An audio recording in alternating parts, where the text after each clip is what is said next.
Okay. Yeah, so plagiarism is very important for you to know because at university level you are supposed to be aware of what plagiarism is. I'm quite sure some of you might be familiar with the term, but others might not be familiar with plagiarism. So plagiarism is basically copying and pasting of someone's work. That is the simplest definition of plagiarism. So in this presentation, we are saying that plagiarism is the act of using someone else's work, ideas, or words without giving proper credit or permission. So plagiarism can occur in various forms such as copying and pasting content from a source, paraphrasing without proper citation, using someone else's idea without acknowledgement, and submitting someone else's work as one's own. So, for example, Marandele can just copy the work which was done by a court. What he will do is only put his name, his registration number, and then maybe the course and submit it. That is plagiarism. Okay? Or else a court just get the work from Marandele and then changes the name, puts there her names, and then submit it as that will be her work. So that's what we mean by plagiarism, and it's very common at university level. Very common. People don't want to do work.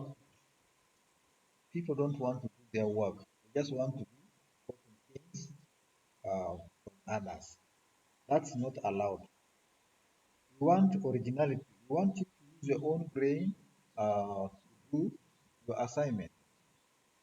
Like I told you in the previous presentation that if you have 100%, but you know that you have copied, you will not celebrate it. But if you have your 50, you know that it's from your brain, then you can celebrate it. So that's why it's very important for us to take you through this presentation so that you know what plagiarism is, how to identify it, and avoid it. Now let us look at the importance of understanding plagiarism. Why is it important? One is it maintains academic and professional integrity. When we talk of academic integrity, it's all about your score, your performance. If the performance is really authentic, you have not been copied or are cheating exams, it means people are going to respect you. Okay, your papers are going to be respected. If you have your degrees, whether it is a first class or second class upper, people are going to respect that. But the moment they notice that you have been copying, you have been cheating examination, I'm telling you the truth, no one will ever acknowledge your degree. They say, ah, this one, Florence, the one who has been copying,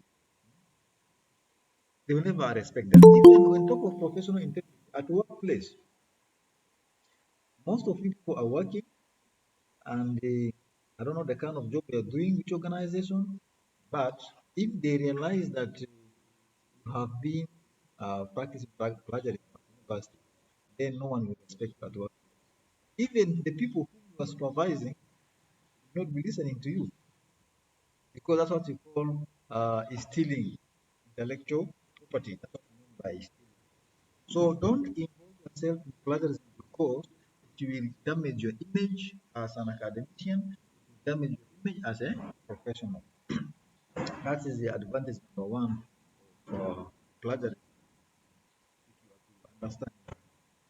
The number two is avoid the serious consequences that can result from plagiarism, such as academic sanctions, loss of credibility, and the legal penalties.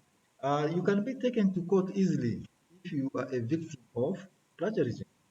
Okay, academic sanctions, people will not be recognizing your degree. For example, if it is known that at a university people are cheating exams, then the government can say whoever graduates from this university, whoever has a paper from this university, that paper is not valid because of plagiarism.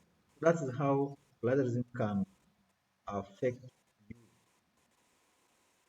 Okay, I'm trying to admit some people here, but the network seems to be a problem. Just a moment.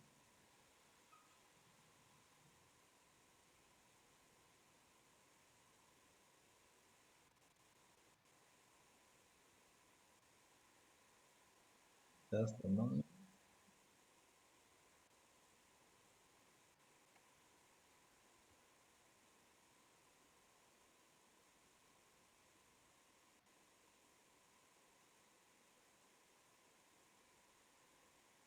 All right, let's continue. I was talking about legal sanction, or I mean legal penalties. They can take you to court because of copying someone's work, and then you spend the rest of your life in jail. So it's important for you to know that plagiarism is a very serious academic crime.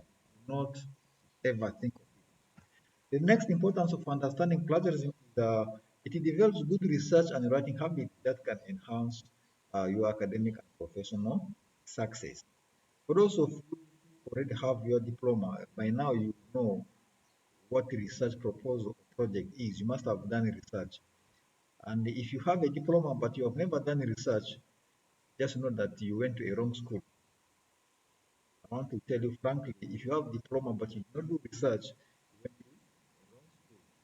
So when we are writing research, we need the knowledge of plagiarism. We need to know how to detect plagiarism and how we are going to avoid them so that you can be able to write research without any cases of copying and pasting people's work on internet anyhow.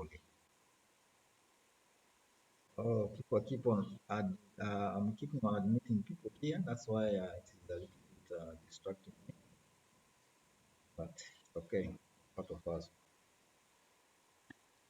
So that's basically about plagiarism. Why is it important for you to know? You're going to write a research. It will help you a lot in doing what you call referencing, citation, etc. So this is not all. You can do more research on the importance of plagiarism. Now let us look at the forms of plagiarism. Number one is copying and pasting. I said it from the beginning that this is whereby Richard Orem just gets the work done by Waigo, then puts there his full names and then the registration number, the course, and then submit to us. And comfortably waiting for the for grade. Okay, that's what you mean by copying and pasting. You don't change anything. The only thing you do is put your name, and that's a very serious offense in academic setting. Don't do that. So copying and pasting refers to directly copying content from a source and pasting it into your work without giving proper credit or permission. This type of plagiarism can be intentional. Okay, how is it intentional? It is intentional when you are not taught. Okay, rather, it is intentional when you are taught about plagiarism, but for you, you ignore and then you go and paste people's work anyhow. That's what you mean by intentional. But it can be unintentional when you are not taught. Okay, you have not attended this presentation, you don't know anything to do with the plagiarism, then you go and copy someone's work, or you just go to Google, get whatever is in the Google, and then paste it. That's what you mean by unintentional, because you never knew that it is an offense, a very serious academic offense. So it can occur in various forms, such as copying entire paragraphs, okay, or sentences.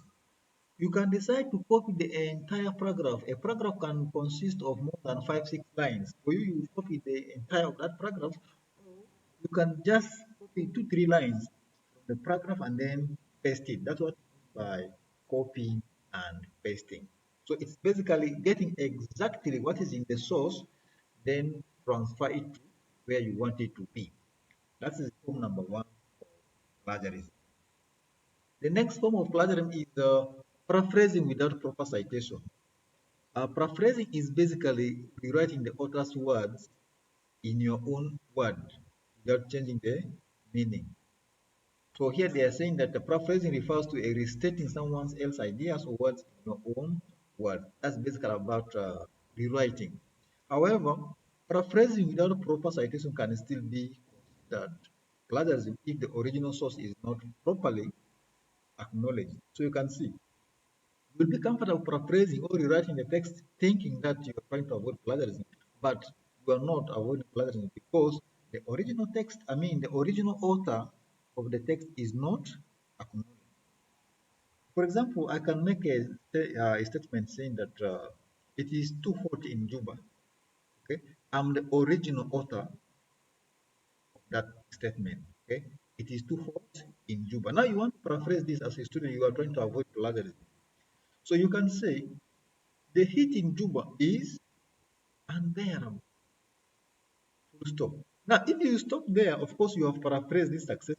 But again, that's not all. It is still plagiarism because you have not acknowledged me. So for you to do on a safer side, you can say the heat in Juba is unbearable. Then you can say there, Patrick. That means you have acknowledged me. So someone who's going to read that sentence will just know that you copy that one from Patrick.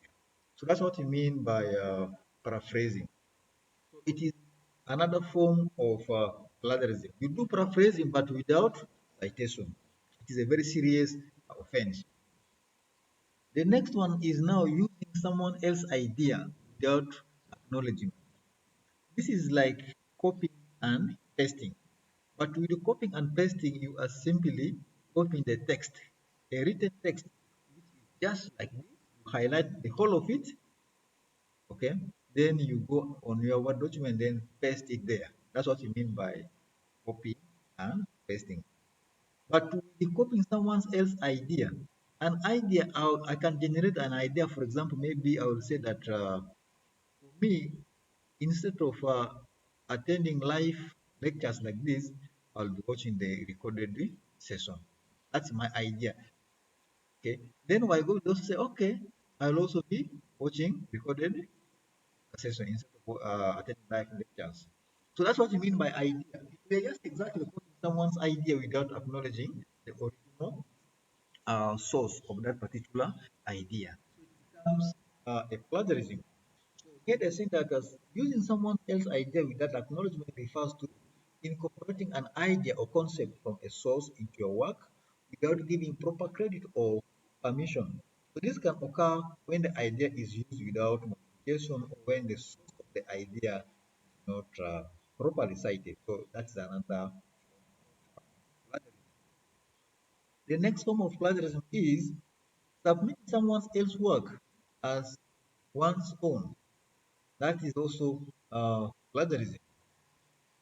Okay, the difference between submitting someone else's work and copying from someone is that with submitting someone else's work, you can do some editing in terms of changing the paragraphing, changing few words there. That's what we mean by submitting someone else's work.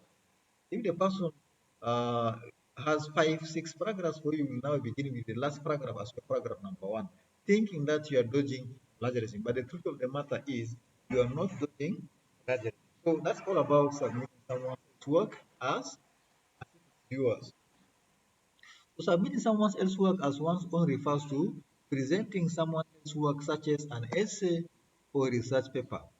So if people have access to the assignments now, okay, and you know you have your contacts. Me, I will also know that you so and so has been copying from so and so. I will know it. We have the detecting plagiarism. I will tell you later what those tools are. So this can occur when the work is purchased or downloaded from a website, or when someone else writes the work for you.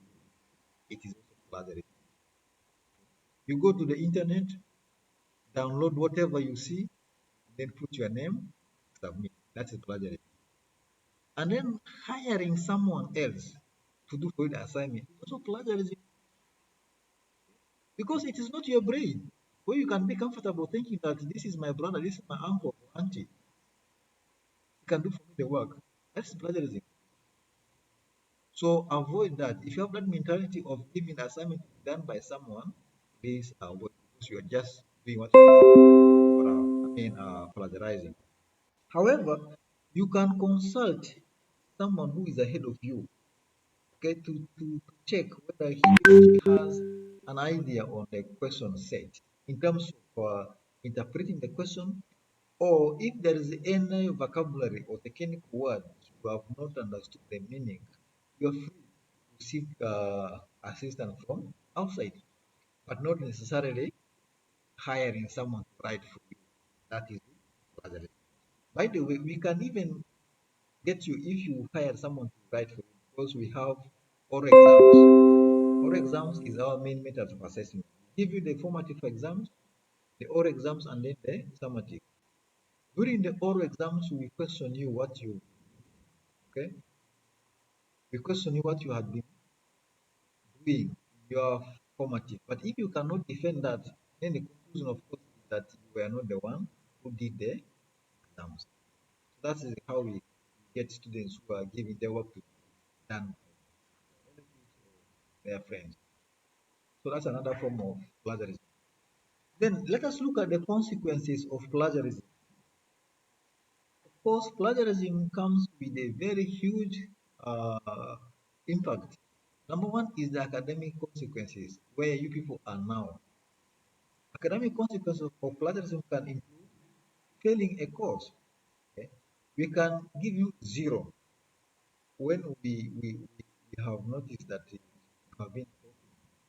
We can give you zero, or we can give you a lower grade. The assignment we've given is out of 30. Each assignment is out of 30. If in assignment one you have scored maybe 9 out of 10, 9 out of 10, but you have plagiarized the work, then the tutor can decide to give you 5 or 4 out of 10, depending on the gravity of the plagiarism. That's about giving lower marks to students who are practicing plagiarism. Then the next thing to do is we could even suspend you from school. Okay, we could suspend you. Why to maintain someone who is stealing another person's idea or work? It spoils the name of the university. It really spoils the name of the university. If the news gets out there that students from Malaysia University are cheating exams, then the moment they hear the name results, say, those ones, they just go there and they cheat exams. So we don't want our reputation to be spoiled by people who are going to be practicing plagiarism. That's why we have this presentation today. Okay? Try to protect the image of this institution. We are still at infantry level and we want to grow big and bigger. But we can't grow big and bigger if our reputation is in danger because of plagiarism. So these are some of the academic consequences of plagiarism. The next consequence is the professional consequence. Professional consequence of plagiarism can include loss of credibility, damage to reputation. This one comes back to us as an institution. If our students are plagiarizing assignment or exams, then of course it can damage our reputation, and even termination of employment contract. You're working, but the moment your bosses discover that the paper you are having is fake in terms of plagiarism, you've been plagiarizing, copying things, of course they can terminate your contract on ground that you forged the document, and you can do nothing about it. You can't go to court or the labor office to accuse them. Nothing. You have no ground. So be careful of whatever you're doing now, even if it's in your assignment. Please be careful. It has a very serious potential consequence. So plagiarism in the workplace can also lead to legal action and financial penalties. They can deduct your salary because of plagiarism. They can take you to court because of plagiarism. Because plagiarism is basically copying and paste. Let me give a live example for those of you who have been following this from Uganda. You all know Riham Cola and Coca-Cola. Okay? Coca-Cola took Riham Cola to court because of the name Riham Cola. I mean, yes, because of the name Cola, actually, because of the name Cola. According to Coca-Cola, uh, Riham Cola is trying to use their name to confuse their customers because of the word cola. But guess what? The ruling was not in favor of Coca-Cola, but it was in favor of Riham Cola. Riham Cola won the case because of the word Riham. Okay? Riham Cola, Coca-Cola. These are two different names, and then that's how Riham won the case. So you can see the thing of copying and pasting, copyright infringement, very, very important. You need to understand that. Let us move on. The next thing we are going to do now is avoiding plagiarism. Now that you have known what plagiarism is, you have known the consequences of plagiarism both academically and professionally. Now it's high time for you to know how to avoid plagiarism so that you will not be a victim of the consequences you have just looked at. Number one method ways of avoiding plagiarism is referencing and citation. So referencing, also known as citation, is a method used in academic writing to acknowledge and provide credit to the sources of information and ideas that you have used in your work. Earlier on, I mentioned about the research. Those who have diploma already know what research is. And research is basically referencing. Because the topic and the study, you are not the first person doing the study or carrying the research. It has been done over and over again. So your work is basically to review it. Now, for you to be safe, you need to acknowledge the authors of the previous studies. That's what you mean by referencing.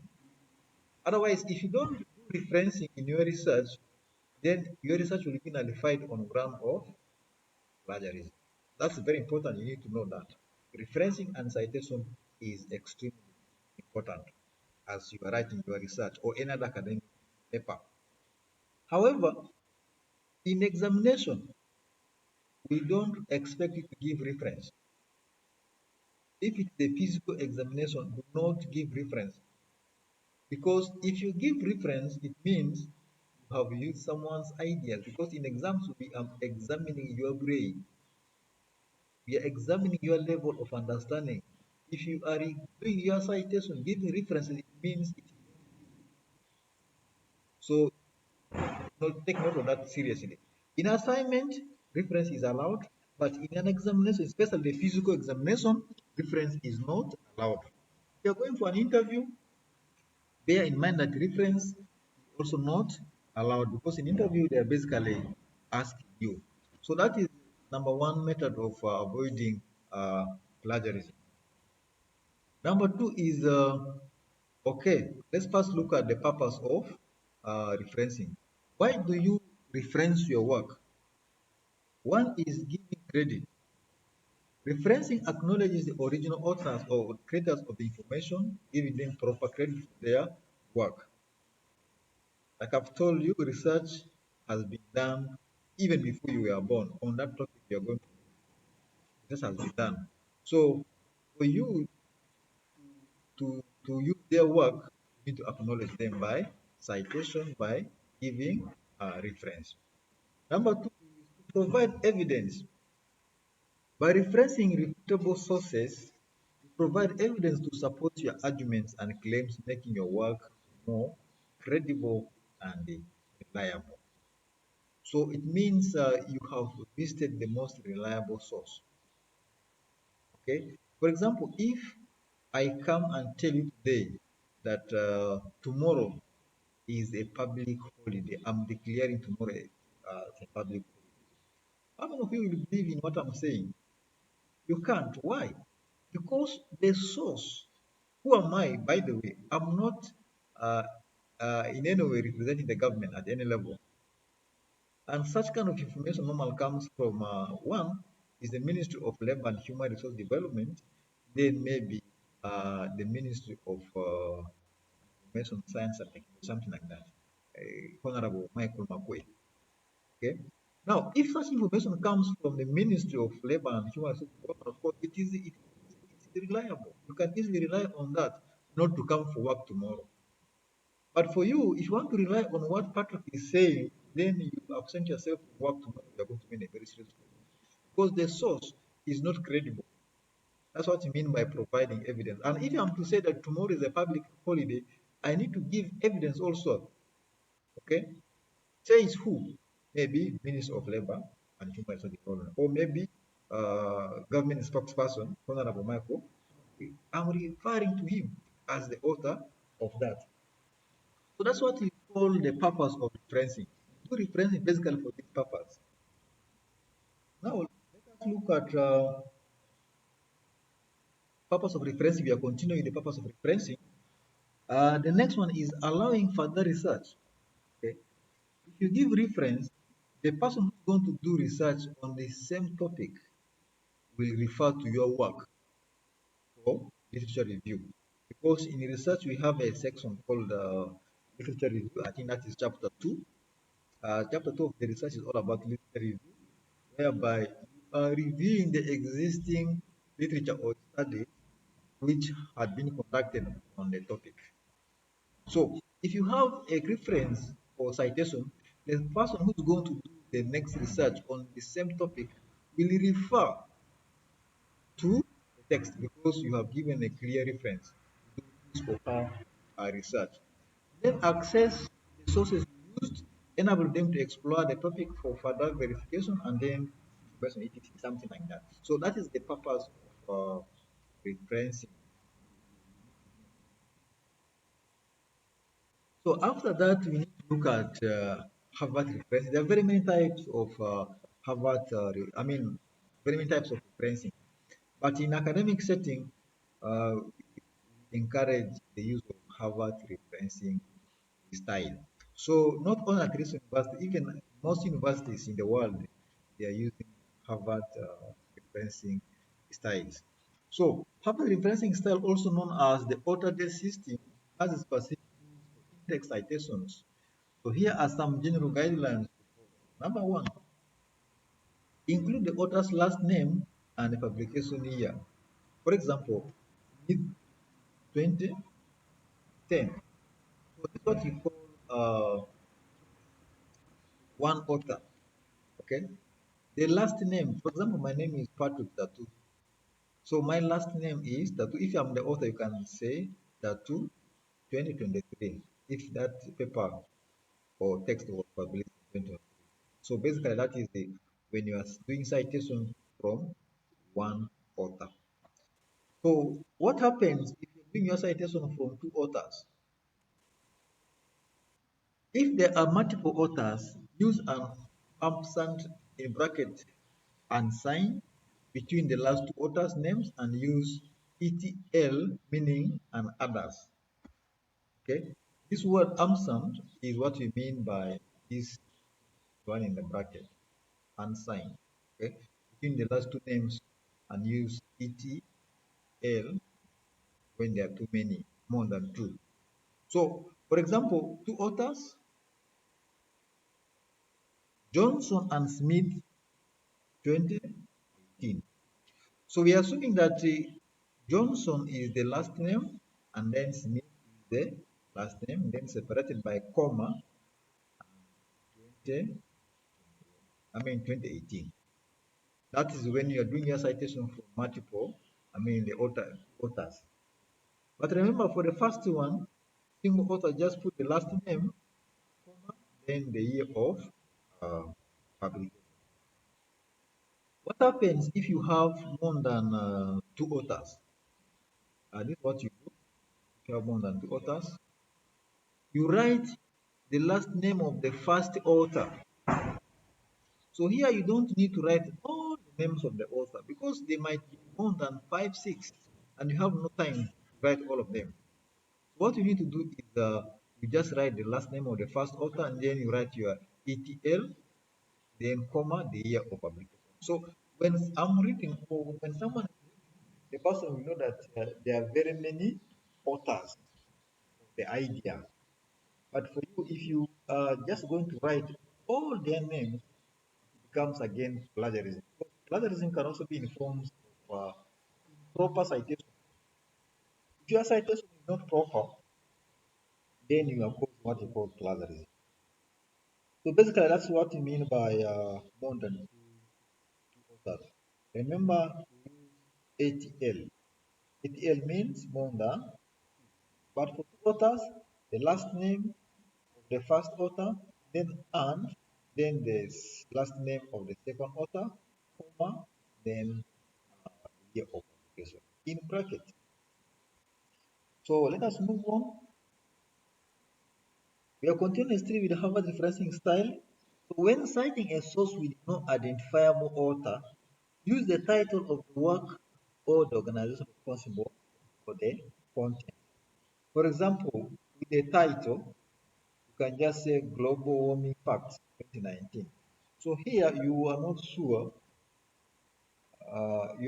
of the author. Okay.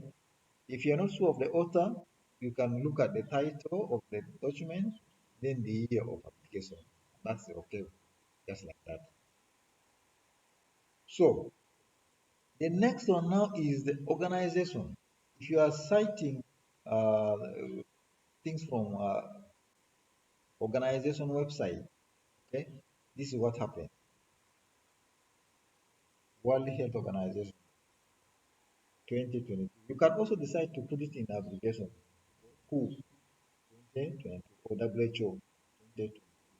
So that is how you do a citation if the report was released by an organization or if the content, the author of the content is not clear, you use the title and then the year of.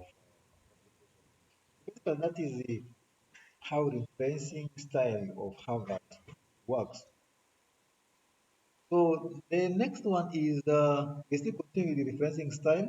The next one is now for direct quotes include the page number or paragraph number after the year separated by a comma. So if you look at this example, this is a direct quote.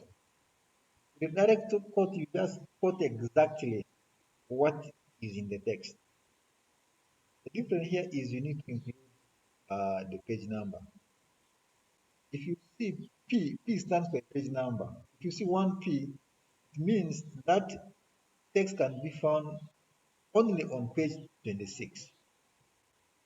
But if you see PP, or what you call double P, it means uh, from page 26 to page 27 or 28, that's when you find the text. Someone who's going to read will just go direct to that page and then find finds the idea there. So that is how you do your direct quotation. Remember, page number is a must. If you don't include the page number, then it will not be a direct quotation. It will not be a direct quotation. What makes it a direct quotation is the page number. Now, let us look at the in-text citations. When citing a book, this is very common doing research. It is very common. So research is actually marked based on the citation and the referencing, then the overall organization of your work. So when citing a book, for example, you can say, according to Smith 2010, the concept of sustainable development has gained significant attention in recent years. So that is how it is done. According to Smith 2010, the concept of sustainable development has gained significant attention in recent years. So when someone is reading this, and I know it is Marandele who is doing the research, I will just know that this is not the idea of Marandele. Okay, Marandele got this from work of that person, then he just incorporated it into academic writing. That's one. If you are citing from a book, so there are two types of citation here. This one is before the paragraph. You also have where you put it after the paragraph. But if it is after the paragraph, let me demonstrate to you. If it is after the paragraph, what you do is you put all the names and then the year of publication in bracket. I can say Smith, okay, 2000,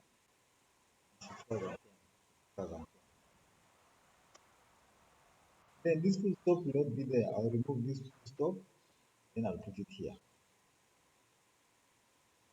like this. So we are assuming that we are starting to read from here. We're starting to read from here.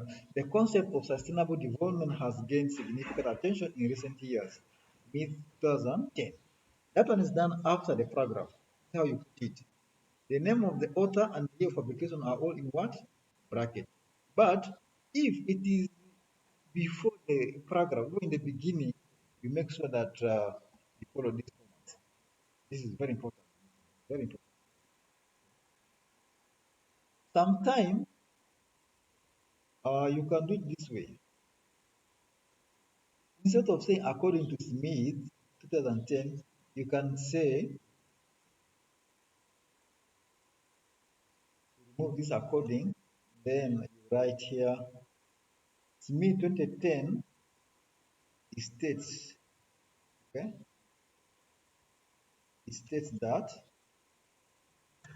the concept of sustainable development has gained significant attention in recent years. You see how I've manipulated this thing, three ways of doing citation.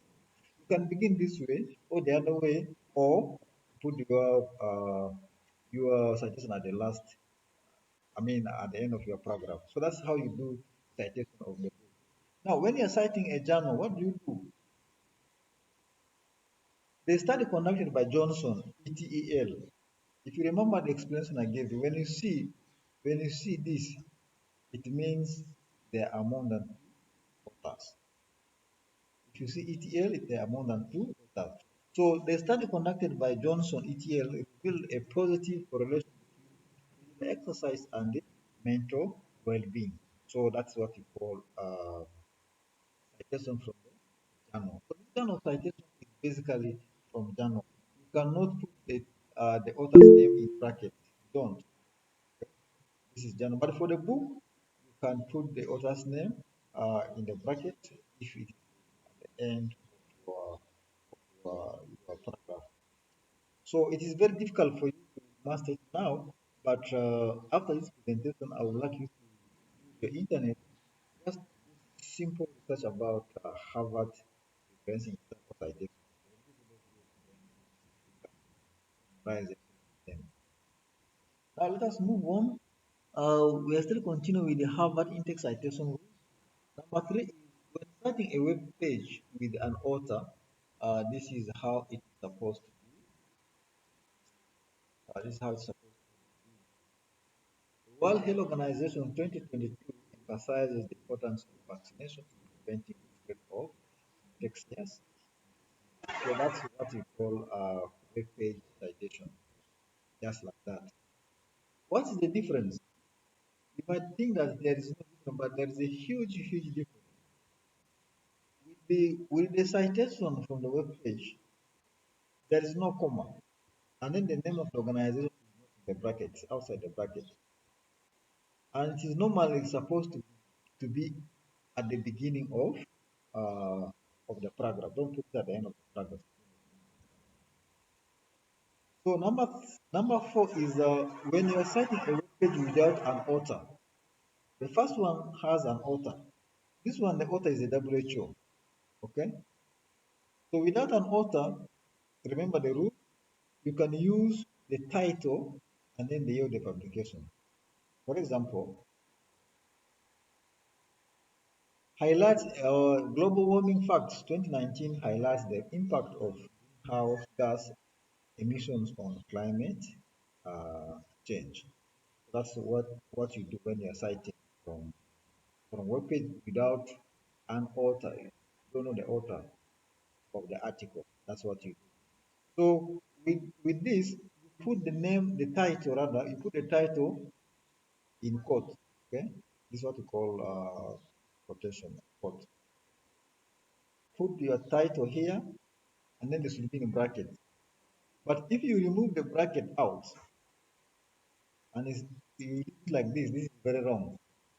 Okay, this is very wrong. You marked wrong. This is not the proper way.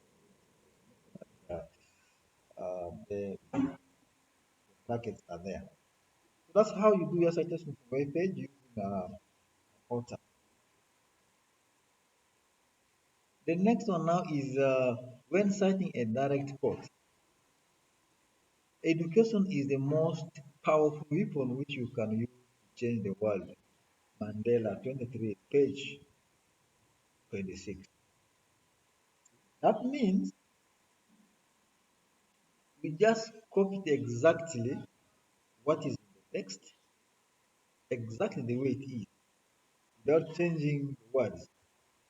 And then at the end of the paragraph, you put the reference, including the page number. If you don't put the page number, it's wrong. I remember quotation normally, what qualifies it to be quotation is this quotation mark. Okay? If I remove it, if I remove it like this, it is still very wrong. The citation is not proper. So what you do is you put back in the quotation. This is what my keyboard has, but the keyboard will remember this. What you call quotation. So you quote. The next one is when citing multiple authors, what happens? This is what you do. Multiple authors. Each ETL must appear there. Okay. When you see ETL, you just know that the authors are more than two. Now the challenge now comes if you have uh, two different sources. The first one is Brown ETL 2017. Okay. Then you have another group of authors, which is Johnson and Smith. You have to make sure that it appears this way. I don't know if this is called semicolon. This is what you use to show that you have more than two authors from multiple sources. You can use Brown ETL 2017, then Johnson and Smith 2019. So it means you have incorporated two different ideas from multiple authors. So it can read the previous studies, Brown ETL 2017, Johnson Smith have explored the effects of social media on self-esteem. So that is how you do your citation when you are using a multiple author. We are talking about Harvard referencing style. Now let us look at using plagiarism detection tools. How do you know that the work is plagiarized? And for us, even here, how do we know that your assignment is plagiarized? Okay, we use what you call Turnitin. Very simple to use Turnitin, or you can use Grammarly. After this presentation, just go to your browser, type Grammarly. If I have time, I will demonstrate practical so that you see how Grammarly works. You just type Grammarly. After typing Grammarly, there's an option whereby you can paste your text there. Just copy your text, which you have on one document, there. The system will tell you the level of plagiarism. Then you can correct them there and then. That's one. Then this Grammarly also can help you to do what you call paraphrasing. We've been talking about paraphrasing. Writing the original text without changing what its meaning. So you can use grammar check to help you in writing the original text. What you call paraphrasing the element of plagiarism. So I think after this class, I'm going to share the screen and then we will practical how plagiarism. I mean, how to detect plagiarism using grammar check. So these are some of the tools we use to detect whether your work is highly plagiarized or not. And from now onward, you know that we use the tools to detect plagiarism. Make sure that you're not don't just copy things from the internet and paste it there, because if you do, we are coming to get you. When we get you, punishment is severe. You get either low marks or zero, or you'll be suspended or even dismissed. So basically, that is what we do to check the level of plagiarism in our text. Last is now the paraphrasing. Paraphrasing is the last method of avoiding plagiarism. If you want to avoid plagiarism or if you want to minimize plagiarism, you have to do what you call paraphrasing. Proper paraphrasing involves restating someone else's ideas or words in your own words, while still giving proper credit to the original source. For those who joined us late, I gave a simple example that the weather in Juba is too cold. That is my own statement. Therefore, you can say the heat in Juba is unbearable. Then you put in a bracket, part 2, 2023. That's what we call paraphrasing. Be safe. But if you just paraphrase it without proper citation, of course, you're going to be in the problem of placing someone's work, which will affect your academics. So it is important to understand how to paraphrase properly, such as by changing the structure and wording of the original source, and also by using proper citation. Basically, that is how we do paraphrasing to avoid plagiarism. So the summary here is for you to be safe, for you to be not a victim of plagiarism, make sure that you paraphrase and do the necessary acknowledgement in terms of referencing, in terms of citation. So basically, that's what I had prepared for in this presentation. I will now open the floor for other comments, or if you have any experience. I know you have diploma. If you can share with us some of your experience in research in relation to plagiarism, that is also highly welcome. So the microphone